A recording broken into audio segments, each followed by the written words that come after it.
नमस्कार विद्यार्थियों, वैदिक एकेडमी के यूट्यूब चैनल पर मैं आप सब लोगों का हार्दिक स्वागत करता हूं। और आज के इस वीडियो के अंदर राजस्थान कला साहित्य संस्कृति का जो हमारा विषय चल रहा है, उस विषय का एक हम नया टॉपिक शुरू करने जा रहे हैं, जिसका नाम है राजस्थान की प्रमुख लोक देवियां। तो लोक देवियां जो टॉपिक हम पढ़ रहे हैं, और लोक देवी टॉपिक के अंदर मैं आपके लिए इस वीडियो के अंदर राजस्थान की सबसे महत्वपूर्ण लोक देवी, जिनका नाम है करणी माता, करणी माता के बारे में जो है हम इस वीडियो के अंदर जो है चर्चा करेंगे।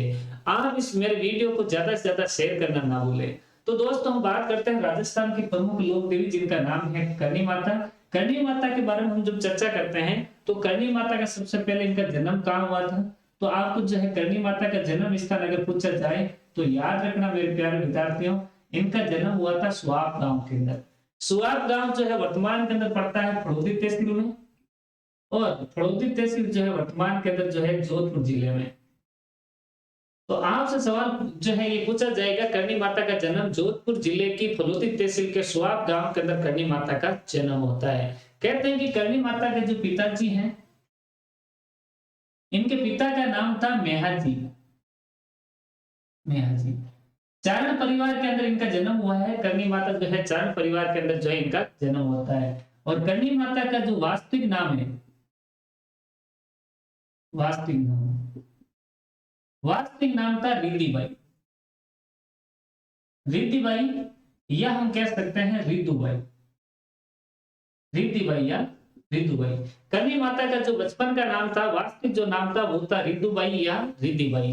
कहते हैं कि करणी माता मतलब जो है जन्म से ही मतलब तो है, मतलब एक मतलब देवी का रूप थी। और इनके बारे में कहा जाता है कि जब छोटी थी तो इनके बुआजी जो है इन करणी माता के मतलब जो है सिर पर हाथ फेरते हैं। और हाथ फेरते तो कहते हैं कि उनके जो बुआजी थे, उनकी जो है अंगुलियां जो आपस में मिली हुई थी, और जब इनके सिर पे हाथ रखा तो मतलब जो है वो अंगुलियां अलग हो गई थी। तो बचपन में मतलब जो है करणी माता ने चमत्कार दिखाया था। और बाद के अंदर एक बार इनके पिताजी थे मेहाजी जो चारण, इनको मतलब शर्म दस लेता है, तो उनका भी चेहरा उतार करके करणी माता ने चमत्कार दिखाया था।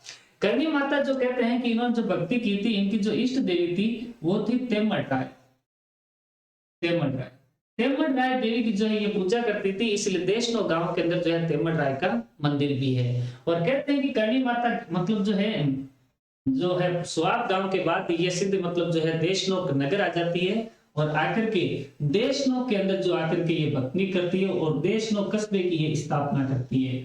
और देशनोक कस्बे की स्थापना करते हैं, इसीलिए लोक देवी के रूप में इनको पूजा जाता है। और कहते हैं कि इनको देश नौकरी धनियानी माता कहा जाता है, क्योंकि देश नौक कस्बे की स्थापना जो है इन्होंने की थी। और देश नौक के अंदर ये मतलब जो है गायें वगैरह मतलब रखते थे। और यहाँ पर एक खेजड़ी थी जिसका नाम था नेहड़ी। नेहड़ी मतलब बड़ा सा मतलब एक खेजड़ी का वृक्ष था। और वहां पर जो है कहते हैं कि करणी माता जो है भिलौना करती थी, गायों का मतलब जो है भिलौना करती थी, उस नेहड़ी स्थान को कहा जाता है। और वहीं ये पास के अंदर जो है इनके मंदिर के पास में, और नेहड़ी के पास के अंदर ये कहते हैं कि यहाँ पर वर्तमान के अंदर मंदिर में सावन भादो नामक दो कढ़ाइयां रखी हुई है। दो कढ़ाइयां रखी हुई है नेहड़ी के पास के अंदर, सावन भादो नामक दो है कढ़ाइयां रखी हुई है। अब कहते हैं कि करणी माता यहाँ आई, भगवान की भक्ति इतनी की थी करणी माता ने। और आकर के करणी माता कहते हैं कि इनका जो मुख्य मंदिर है वो देशनो गांव के अंदर है।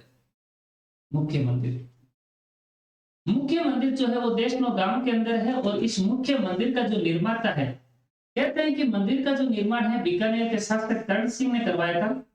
लेकिन इस मंदिर का जो वर्तमान स्वरूप है, मंदिर का निर्माण तो मतलब जो है कर्ण सिंह करवाता है, लेकिन जो वर्तमान स्वरूप है वो बीकानेर के महाराजा गंगा सिंह ने दिया था। बीकानेर के महाराजा गंगा सिंह जी जो है करणी माता के मुख्य मंदिर का जो है स्वरूप, वर्तमान स्वरूप दिया था। और इस मंदिर के जो दरवाजे हैं, मंदिर के दरवाजे, इन दरवाजों के ऊपर सोना चढ़ाया था। अलवर के महाराजा थे, अलवर के महाराजा बख्तावर सिंह ने। बख्तावर सिंह अलवर के महाराजा बख्तावर सिंह ने जो है करणी माता के मुख्य मंदिर के दरवाजों के ऊपर सोना चढ़ाया। तो एक बार मैं आपको रिपीट कर दूं, करणी माता का जन्म सुआब गांव फड़ौदी तहसील जोधपुर जिले के अंदर हुआ था। पिता इनके मेहाजी चारण थे। वास्तविक नाम इनका रिद्धिबाई या रिद्धुबाई कहा जाता है। ये मतलब करणी माता की जो इष्ट देवी थी वो तेमट राय थी। और कहते हैं कि ये देशनोक नामक नगर आते हैं, और यहाँ के देशनोक नगर की स्थापना करते हैं, इसलिए इसको देशनोक की धनियारी माता कहा जाता है। और यहाँ देशनों के अंदर एक नेडी नामक स्थान पर करनी माता रहती थी। यहाँ पर गायों का जो है बिलोड़ा करती थी। और यहाँ वर्तमान में नेडी के पास जो है कहते हैं इनके मंदिर के अंदर जो सावन भादो नामक दो है कढ़ाइयां रखी हुई है। कृष्ण जो है वो यहाँ पर इनकी भक्ति का स्थान था। यहाँ इनका मुख्य मंदिर बना हुआ है और इस मुख्य मंदिर का निर्माण करवाया था कर्ण सिंह ने। और वर्तमान स्वरूप जो है वो बीकानेर के महाराजा गंगा सिंह दिया था। दरवाजों के ऊपर जो सोना है वो अलवर के महाराजा बख्तर सिंह ने चढ़ाया था।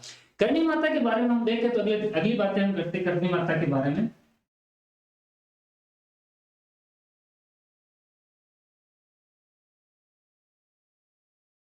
करनी माता का जो मुख्य मंदिर है, इस मुख्य मंदिर के जो है उस मंदिर को कहा जाता है मठ।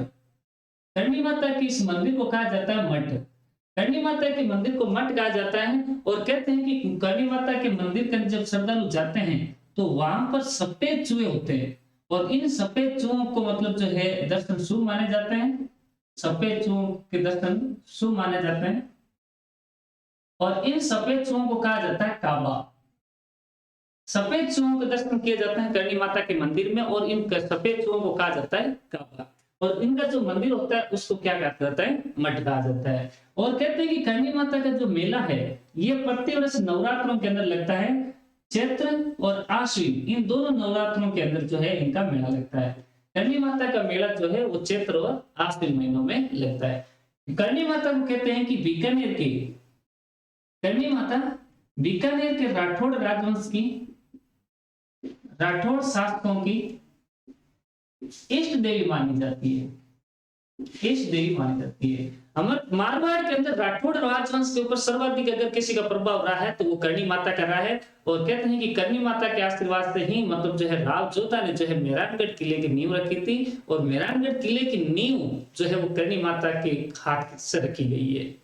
और कहते हैं कि बीकानेर के अंदर राव बीका ने जो है अपने जो है बीकानेर की स्थापना की तो वो भी किन का आशीर्वाद से की थी, करनी माता के आशीर्वाद से की थी। और कहते हैं कि करनी माता का जो प्रतीक चिन्ह है, इनका जो प्रतीक चिन्ह होता है वो होता है चील। चील पक्षी जो होता है वो करनी माता का प्रतीक चिन्ह माना जाता है। और कहते हैं कि करनी माता के उपनाम याद रखना। करनी माता का जो उपनाम है इनको कहा जाता है चूहों की देवी। चूहों की देवी के रूप में इनकी पूजा की जाती है। दूसरे इनको कहा जाता है दाढ़ी वाली डोकरी।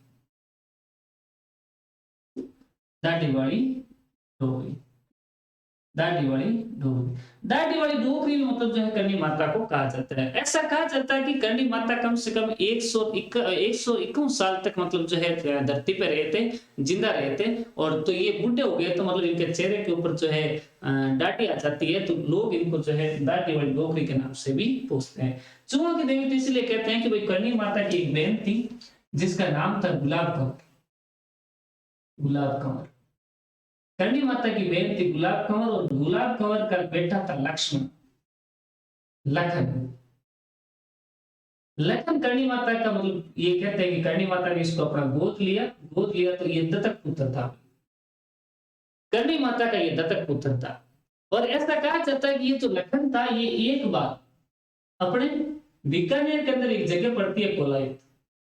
कोलायत झील के अंदर लखन अपने दोस्तों के साथ स्नान कर रहा था और स्नान करते करते लखन मतलब जो है डूब जाता है, खत्म हो जाता है। जब इस बात का पता चलता है करनी माता को तो करनी माता यमराज जी के पास जाती है और यमराज जी को जाके कहती है कि यमराज जी आप जो है मेरे बेटे को जिंदा करो।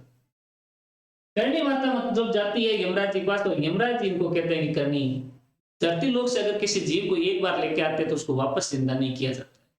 करनी माता यमराज जी के सामने ये हट करती है और हट करती है तो यमराज जी एक शर्त के ऊपर करनी माता के बेटे को जिंदा करते हैं। कहते हैं कि करनी आज के बाद तेरे वंशज को मैं कभी यहाँ मतलब धरती लोक के ऊपर सॉरी स्वर्ग लोक में लेके नहीं आऊंगा, यमलोक के अंदर लेके नहीं आऊंगा। करनी माता ने कहा ठीक है। मतलब करनी माता की ये जो संतान है वो मतलब जो है चूहों के रूप में अपने यहाँ धरती लोक के ऊपर रहती है इस वचन के बाद। तो ऐसा कहा जाता है कि करनी माता के जो मंदिर में होते हैं ये करनी माता के मंदिर में जो चूहे होते हैं ये करनी माता के मतलब संतान है। और जो मतलब सफेद चूहे होते हैं ये मतलब इनके पूर्वज माने जाते हैं जिनको हम काबा कहते हैं। तो ये मतलब जो है बाद के अंदर तक ये लखन जिंदा भी होता है। और ऐसा कहा जाता है कि सारी जाति के लोग कपिल मुनि के मेले में बहुत कम भाग लेते हैं। तो ये दोस्तों अपना जो है टॉपिक था जिसका नाम था राजस्थान की प्रमुख लोक देवी करनी माता, जिसके बारे में हमने चर्चा की है। आप इस वीडियो को ज्यादा से ज्यादा लाइक शेयर और सब्सक्राइब करना ना भूलें। धन्यवाद।